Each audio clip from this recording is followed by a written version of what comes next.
تو آپ کو بتائیں کہ نئے ٹیکس ریٹس لاگو کر دیے گئے ہیں۔ پراپرٹی کی فروخت یا ٹرانسفر فائلز کو 3% ٹیکس ادا کرنا ہوگا، تو وہیں نان فائلرز پراپرٹی فروخت کرنے پر 6% ٹیکس دیا جائے گا۔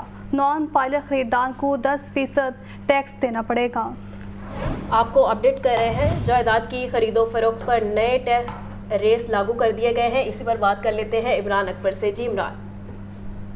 جی درخشاں بالکل، چونکہ پنجاب میں جائیداد کی خرید و فروخت پر جو ہے 2022 میں بھی ٹیکس لگے اور اب 2023 کا نئے سال میں جولائی کے حوالے سے ٹیکس لگا دیے گئے ہیں۔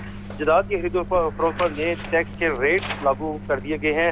اسی سلسلے میں پراپرٹی کی خرید و فروخت پر فائلرز اور نان فائلرز پر ٹیکس ریٹس میں اضافہ کر دیا گیا ہے۔ جائیداد کی خرید و فروخت پر انکم ٹیکس کی مد میں اضافہ کیا گیا ہے، جبکہ پنجاب لینڈ ریکارڈ اتھارٹی نے نئے ٹیکس ریٹس کا نفاذ کے لیے تمام ریونیو افسران کو مراسلہ بھی جاری کر دیا ہے۔ انکم ٹیکس آرڈیننس کے سیکشن 236(c) کے تحت پراپرٹی کی فروخت یا ٹرانسفر یا فائلرز پر ٹیکس ریٹ 2 سے بڑھا کر 3% کر دیا گیا ہے۔ نان فائلرز پر پراپرٹی ریٹ فروخت کرنے پر ٹیکس ریٹ 4 سے بڑھا کر 6% کر دیا گیا ہے، جبکہ سیکشن 236(k) کے تحت فائلرز خریدار پر ٹیکس کی ریٹ 2% سے بڑھا کر 3% کیا گیا ہے، جبکہ نان فائلرز خریدار کو ٹیکس 7% کی بجائے 10.5% دینا پڑے گا۔ نئے ٹیکس ریٹ کا اطلاق 1 جولائی 2030 سے کیا گیا ہے۔ جی بہت شکریہ عمران۔ اور اب آپ کو بتائیں، بہار شاہ روڈ کی مرمت اور بحالی کا منصوبہ۔ زرار شہید روڈ سے امجد چودھری روڈ تک سڑک کی مرمت اور بحالی کا کام ہوگا۔ مرمت اور بحالی کا کام کرنے کی ذمہ داری LDA کو تفویض۔ LDA نے سڑک کی بحالی کے لیے 12 کروڑ 40 لاکھ روپے کا تخمینہ لگایا۔ مزید بتائیں گے زین العابدین۔ بتائیے زین۔ شہر لاہور کی جو خستہ حال سڑکیں ہیں ان کی مرمت اور بحالی کے لیے جامع پلان مرتب کر دیا گیا ہے، اور لاہور کی تمام سڑکوں کا جو سروے ہے وہ مکمل کرنے کے بعد دسمبر کا انکشاف ہوا ہے کہ 300 کلومیٹر سے زائد سڑکیں ایسی ہیں جہاں پر جگہ جگہ پر شگاف پڑ چکے ہیں، پیچ ورک ہونے والا ہے اور ٹریفک روانی متاثر ہو رہی ہے۔ اسی تناظر میں LDA کی جانب سے لاہور میں مختلف مقامات پر ترقیاتی منصوبے شروع کرنے کا پلان بنایا گیا ہے، جس میں سب سے پہلے جو بہار شاہ روڈ ہے اس کی مرمت اور بحالی کا پلان تیار کر دیا گیا ہے، جس میں کنٹونمنٹ کے علاقے زرار شہید روڈ سے امجد چودھری روڈ تک جو سڑک ہے اس کی مرمت اور بحالی کا کام کیا جائے گا۔ یہ مرمت اور بحالی کا کام کرنے کی ذمہ داری کمشنر لاہور کی جانب سے LDA کو تفویض کر دی گئی ہے۔ LDA نے سڑک کی بحالی کے لیے 12 کروڑ 40 لاکھ روپے کا تخمینہ لگایا ہے، تاہم یہ ترقیاتی منصوبہ 4 ماہ کے عرصہ میں مکمل کیا جائے گا۔ اسی تناظر میں LDA نے 21 اگست تک کوالیفائڈ فرموں سے ٹینڈر بھی طلب کر لیے ہیں۔ یہ بہار شاہ روڈ کے علاوہ لاہور کی جو مرکزی چوراہے ہیں وہاں پر بھی مرمت اور بحالی کا کام کیا جائے گا۔ ٹھیک ہے زین، بہت شکریہ۔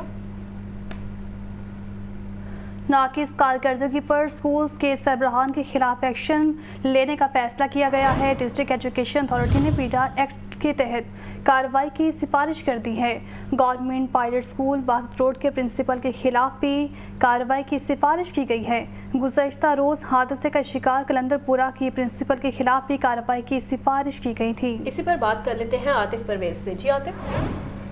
جی بالکل، ڈسٹرکٹ ایجوکیشن اتھارٹی کی جانب سے 3 اسکول سربراہان کے خلاف جو ہے وہ کارروائی کی جو ہے وہ فیصلہ کیا گیا ہے۔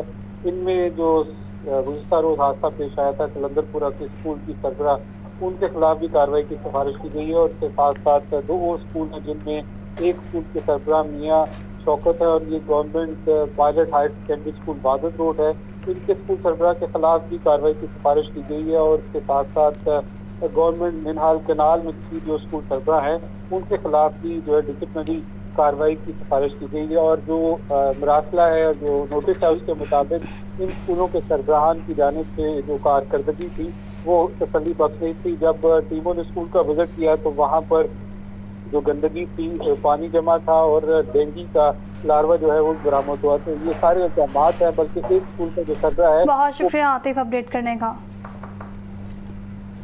گورنر پنجاب محمد بلیغ الرحمان سے پولینڈ کے سفیر کی ملاقات۔ تعلیم اور تجارت میں 2 طرفہ تعلقات کو فروغ دینے پر تبادلہ خیال۔ تعلیم، سرمایہ کاری سمیت مختلف شعبوں میں وسعت دینے پر زور۔ اسی پر بات کریں گے محمد یاسین سے۔ بتائیے یاسین اس متعلق۔ جی گورنر پنجاب بلیغ عمار سے پاکستان میں پولینڈ کے سفیر میکس پتاسکی نے آج گورنر ہاؤس میں ان سے ملاقات کی ہے. ملاقات میں تعلیم اور تجارت میں دو طرفہ تعلقات کو فروغ دینے پر تبادلہ خیال کیا گیا ہے. گورنر پنجاب نے اس موقع پر کہا کہ دونوں ممالک کے درمیان تاریخی خوشگوار تعلقات موجود ہیں. پاکستان پولینڈ کے ساتھ تعلقات کو بہت اہمیت دیتا ہے. تعلیم سرمایہ کاری سمیت مختلف شعبوں میں وسعت دینے کی خواہاں ہیں. دونوں طرف سے تجارت، سرمایہ کاری، توانائی، کانکنی، ڈیری اور زراعت، دفاع، نقل و حرکت، اعلیٰ تعلیم اور ویزا کی سہولت سمیت مختلف شعبوں میں تعاون بڑھانے کے لیے اپنے مشترکہ عزم کا اعادہ بھی کیا. گورنر پنجاب نے کہا کہ پاکستان اور پولینڈ کے تعلیمی اداروں کے درمیان مفاہمت کی یادداشتوں پر دستخط کیے جائیں گے. پاکستان میں غیر ملکی سرمایہ کاروں کے لیے سازگار ماحول ہے.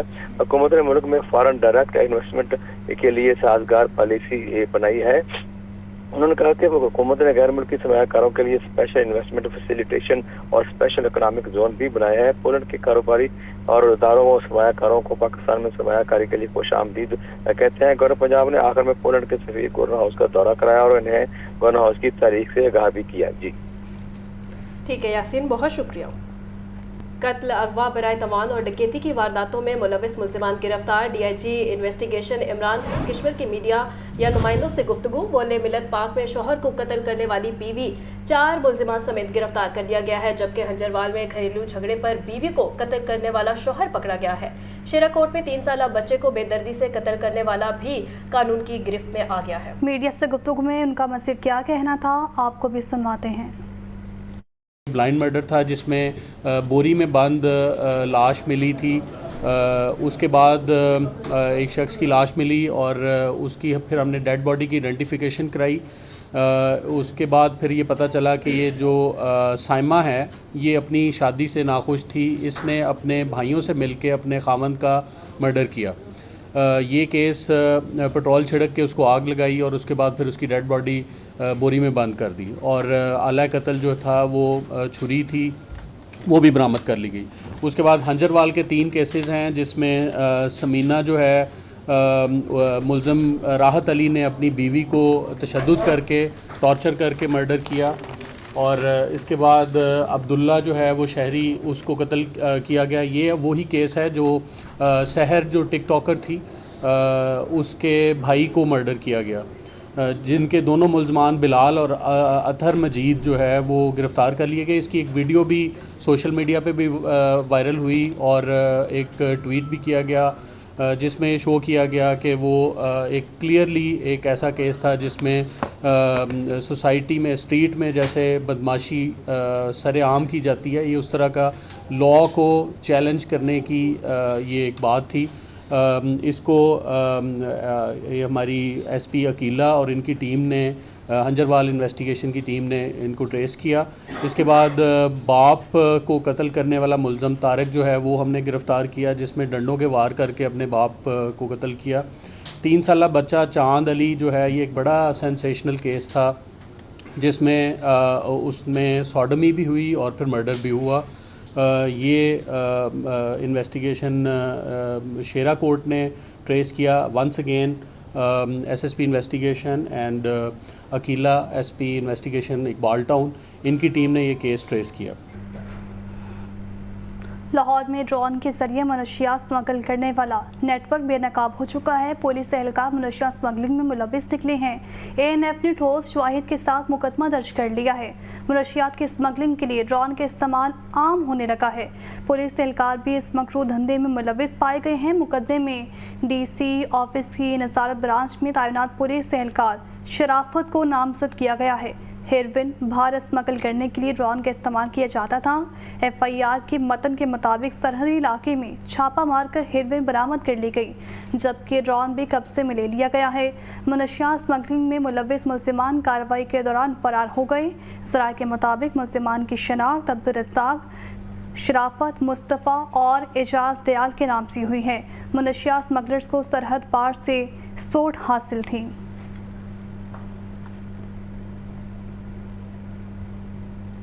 تھانہ کی صفائی یا ہاتھ کی صفائی. اے وی ایل ایس اہلکار مال مقدمہ کی موٹر سائیکلیں خریدنے لگے ہیں، جبکہ اہلکاروں نے 40 موٹر سائیکلیں کباڑیوں کو فروخت کر دی ہیں. ذرائع کے مطابق اینٹی ویکل لفٹنگ سٹاف کے اہلکار طیب دیگر متعدد افسران اور اہلکاروں نے 40 موٹر سائیکلز کو نجی مارکیٹ میں 7,000 روپے فی موٹر سائیکل کے حساب سے بیچ ڈالا۔ CIA نے موقع پر کارروائی کرتے ہوئے موٹر سائیکلز برآمد کر لی، جبکہ CIA اقبال ٹاؤن نے انسپکٹر عامر سلیم اور کار خاص طیب کو گرفتار کر کے انکوائری شروع کر دی۔ SP AVLS رانا زاہد کہتے ہیں انکوائری رپورٹ کے مطابق ملوث اہلکاروں کے خلاف مقدمہ درج کیا جائے گا۔ تجاوزات کی بھرمار کا یہ معاملہ ہے۔ اردو بازار کے باہر پارکنگ مافیا سرگرم ہیں، جگہ جگہ ناجائز پارکنگ پوائنٹس قائم ہیں۔ تجاوزات کے باعث ٹریفک کا جام ہونا معمول سا بن گیا ہے۔ شہریوں کا متعلقہ حکام سے سخت ایکشن لینے کا مطالبہ ہے۔ مزید تفصیلات جانتے ہیں محمد اسامہ سے۔ جی اسامہ۔ جی بالکل، اس وقت میں اردو بازار کے باہر موجود ہوں اور یہاں سڑک پہ صورتحال انتہائی خراب نظر آ رہی ہے، کیونکہ یہاں پرائیویٹ مافیا نے جگہ جگہ اپنے پارکنگ پوائنٹس قائم کیے ہوئے ہیں، جس کی وجہ سے یہاں شہریوں کو آنے جانے میں تکلیف کا سامنا کرنا پڑتا ہے۔ ایک تو یہ مین روڈ ہے اور ساتھ میں مارکیٹس بھی موجود ہیں، تو یہاں ہر وقت لوگوں کا آنا جانا لگا رہتا ہے، ٹریفک بھی جیم ہو جاتی ہے، جس کی وجہ سے شہریوں کو اپنے کام کروانے میں کافی مشکل کا سامنا کرنا پڑتا ہے۔ میرے ساتھ کچھ شہری موجود ہیں، ان سے بات کرتے ہیں اس حوالے سے۔ جی آپ بتائیے گا۔ سر سب سے پہلے جو یہ مارکیٹ میں جو بھی یہ پارکنگ ہے نا، اس کا کوئی حل ہونا چاہیے۔ سب سے پہلے یہ جو دکانیں ہیں اس کے آگے بھی تجاوزات ہیں، اس کے آگے یہ پارکنگ ہے، پارکنگ کی وجہ سے ساری ٹریفک بلاک ہو جاتی ہے۔ شام کو جب یہاں سے چھٹی کا ٹائم ہوتا ہے تو کافی زیادہ مسائل کا سامنا کرنا پڑتا ہے، ٹریفک بہت زیادہ ہو جاتی ہے۔ جی بالکل، شہری جو ہیں وہ انتظامیہ سے شکوے کرتے ہوئے نظر آ رہے ہیں، انتظامیہ سے نالاں نظر آ رہے ہیں۔ شہریوں کا کہنا ہے کہ گورنمنٹ کو، متعلقہ اتھارٹیز کو اس پہ ایکشن لینا چاہیے تاکہ یہاں شہریوں کو مشکلات کا سامنا نہ کرنا پڑے، کیونکہ یہ مین روڈ ہے اور یہاں لوگوں کا آنا جانا لگا رہتا ہے۔ لیکن یہاں جب یہ پارکنگ پوائنٹس بنے ہوئے ہیں اور یہ تقریباً آدھی سے زیادہ سڑک جو ہے وہ انہوں نے گھیری ہوئی ہے۔ خطرناک اور مخدوش عمارتیں کتنی ہیں اور کتنے خطرات موجود ہیں؟ سرکاری اسکولوں کے اساتذہ نے فوری طور پر اسکولوں کے سروے کا مطالبہ کر دیا۔ پنجاب ٹیچرز یونین کے جنرل سیکرٹری رانا لیاقت کا کہنا ہے کہ فوری اسکول کھولنے سے پہلے سروے کر کے حکمت عملی بنائی جائے۔ پنجاب میں سیلاب سے 3000 عمارتیں متاثر ہوئی ہیں۔ مزید بتائیں گے عاطف پرویز۔ بتائیے عاطف۔ جی بالکل، گزشتہ روز جو ہے لاہور میں ایک افسوسناک واقعہ پیش آیا۔ کلندر پورہ ہائی اسکول گرلز کی جو ہے وہ چھت گر گئی 2 کمروں کی، اس کے بعد اساتذہ کی جانب سے جو ہے وہ خدشات کا اظہار کیا جا رہا ہے اور کہا جا رہا ہے کہ لاہور میں ایسے اسکول موجود ہیں جو ابھی بھی جن کی عمارتیں مخدوش ہیں اور خطرناک ہے، جن کی وجہ سے کوئی حادثہ پیش آ سکتا ہے۔ تو اس وقت ہمارے ساتھ موجود ہیں پنجاب ٹیچر یونین کے جنرل سیکرٹری رانا لیاقت، ان سے بات کرتے ہیں۔ دیکھیں جی، اس وقت جو توقع تھی نا بارشوں کی، اس سے زیادہ بارشیں ہوئی ہیں، اور میں سمجھتا ہوں کہ یہ محکمہ تعلیم یا ڈسٹرکٹ ایجوکیشن اتھارٹی کے پاس کوئی الادین کا چراغ نہیں ہے کہ اس کو راتوں رات یہ علم ہو جائے کہ فلاں عمارت جو ہے مخدوش ہے۔ اس کے لیے ان کو چاہیے کہ یہ بلڈنگ ڈپارٹمنٹ سے فزیکل سروے کروائیں کہ تمام عمارتوں کو چیک کیا جائے اسکول کھلنے سے پہلے، تاکہ اسکول کھلنے کے بعد اگر یہ حادثہ ہوتا تو بچوں کی جانیں ضائع ہو سکتی تھی۔ لہٰذا اسکول کھلنے سے پہلے بلڈنگ ڈپارٹمنٹ سے تمام اسکولوں کی فزیکل بلڈنگ ویریفیکیشن کروائی جائے کہ کیا ان کے نیچے بچے بیٹھ کر تعلیم حاصل کر سکتے ہیں۔ دوسرا بات یہ میں کروں گا کہ جب سے یہ ڈسٹرکٹ ایجوکیشن اتھارٹی بنی ہے تو یہاں پر انجینئرز بھی بھرتی ہونے تھے اسی کام کے لیے، لیکن بدقسمتی یہ ہے کہ 7 سال کے بعد بھی جو ہے نا یہاں پر ٹیکنیکل سٹاف جو ہے نا بھرتی نہیں ہو سکا، اور پنجاب کے 36 CO جو ہیں وہ ایکٹنگ چارج پر کام کر رہے ہیں۔ ہماری تعلیم کے ساتھ وابستگی کا یا حکومتوں کا یہ حال ہے کہ ایجوکیشن جیسے شعبے کو جو ہے نا انہوں نے صرف نعرہ رکھا ہوا ہے، لیکن عملی طور پر کوئی کام نہیں ہو رہا۔ رانا لیاقت بتا رہے تھے اور انہوں نے مطالبہ بھی کیا ہے کہ اس وقت اسکول ایجوکیشن کے پاس کوئی ٹیکنیکل سٹاف موجود نہیں ہے جو جا کے بلڈنگ کا سروے کر سکے، تو بلڈنگ ڈپارٹمنٹ کے ساتھ مل کر جو ہے پنجاب کے 48,000 اسکولوں کا جو ہے وہ سروے ہونا چاہیے۔ لاہور میں بھی اسی اسنا میں کوئی اگر اسی طرح کی خطرناک عمارت جو خستہ ہے یا مخدوش ہے وہ گرتی ہے تو کوئی جانی نقصان بھی ہو سکتا ہے۔ تو اساتذہ کی جانب سے یہ مطالبہ کیا گیا ہے کہ فوری طور پر جو ہے وہ سروے کیا جائے تاکہ پتہ لگ سکے کہ کتنی مزید عمارتیں جو ہیں وہ خطرناک ہیں اور مخدوش ہیں جن کی ریپیئر اور مینٹیننس کی ضرورت ہے۔ جی بہت شکریہ عاطف۔ IG پنجاب عثمان انور کی سینٹرل پولیس آفس میں کھلی کچہری، شہریوں اور پولیس ملازمین کو درپیش مسائل سن کر احکامات جاری کیے ہیں۔ ڈاکٹر عثمان انور نے مسائل کے فوری ازالے اور شہریوں کے انصاف کی فراہمی بارے ہدایات جاری کی ہیں۔ اسی پر بات کر لیتے ہیں مدثر حسین سے۔ جی مدثر۔